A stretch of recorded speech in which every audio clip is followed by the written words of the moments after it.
Ubisoft, as it struggles after a string of commercial misses, internal cancellations, and delays, doubles down on arguably its biggest franchise, Far Cry. And when I say double down, I do mean double, with reportedly 2 games for this series in the works.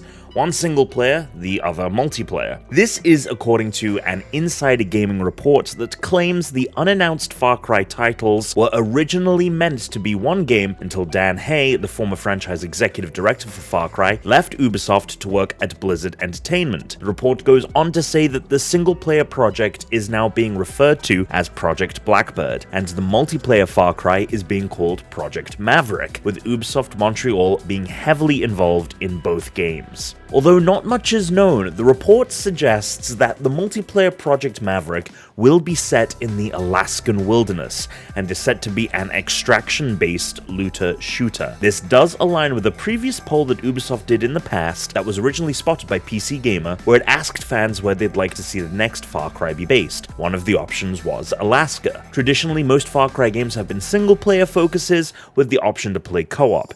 If these details turn out to be accurate, this situation sounds a lot like what happened with The Last of Us Part 2, which initially was going to have a multiplayer component that ultimately got spun out into its own project, with more details on that to come later this year. As multiplayer games become increasingly more standalone in their size and scope, it'll be interesting to see how many more games that would traditionally combine their single and multiplayer components begin to splinter them. A game that shipped with both a single and multiplayer mode was Dead Space 2. The remake of its predecessor just shipped, and in the original Dead Space's remake, players think they found an Easter egg to indicate the sequel will be getting the same treatment. After completing the game, players have the option to replay the story with New Game Plus. Once they load back into the game, players will notice a few new text logs that weren't originally there when they first played it.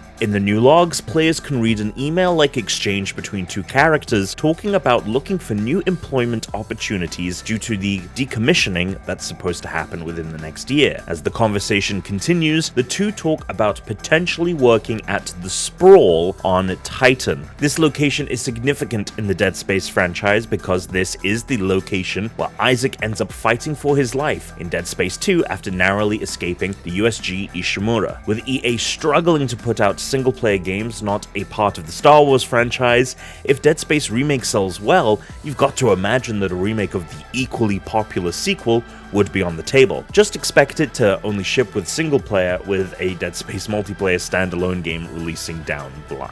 Dead Space Remake breathes life into a long-dormant franchise, which is exactly what the Lords of the Fallen will do when it releases, a sequel to the nearly decade-old Souls-like Lords of the Fallen. Speaking with Edge magazine, the developer revealed a few key new details about what players should expect from the game. The most interesting are how the game's equivalent of bonfires work, as well as what happens to the character when they die. The Lords of the Fallen's anchors will serve as the resting points for the player, where they can refill health and items, but also reset the world and bring back previously vanquished foes. However, anchors at fixed locations will be sparse, with the bulk of anchors being craftable by the player for them to place in locations of their choosing. When a player perishes, they can choose to revive at the closest anchor and travel back to the location of their death to pick up their XP, like most Souls-likes. Or they have the option to traverse the Umbral Realm, a dark mirror to the regular world in the game. The Umbral Realm holds unique items that you cannot find otherwise, but healing items are less effective, and players will need to seek out a totem if they wish to leave. If all that sounds intriguing to you, make sure to check out the full dev interview. What do you think about the idea of there being a standalone single-player and standalone multiplayer Far Cry game?